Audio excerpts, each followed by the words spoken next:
Saudara calon wakil presiden nomor urut 1 Muhaimin Iskandar membantah debat calon wakil presiden akan jadi pepesan kosong. Muhaimin menegaskan bersama Anies Baswedan merupakan satu kesatuan sebagai capres dan cawapres. Hal itu disampaikan Caimin yang menanggapi pernyataan dari Ketua Bapilu Partai Demokrat Andi Arief yang menilai debat cawapres merupakan pepesan kosong. Caimin sudah bersepakat dengan Anies sebagai pasangan Dwi Tunggal sehingga berbagai ucapan yang terlontar dari dirinya dan Anies jadi tanggung jawab bersama.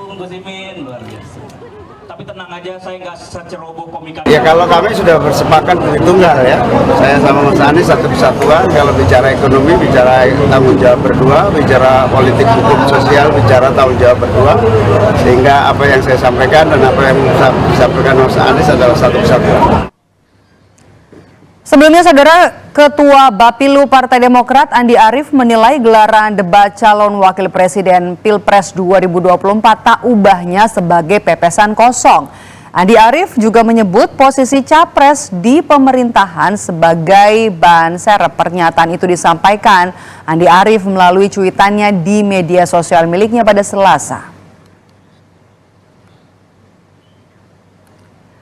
Kami hadirkan isinya. Menurut Undang-Undang Dasar, Wapres itu ban serep, tidak punya tanda tangan kebijakan.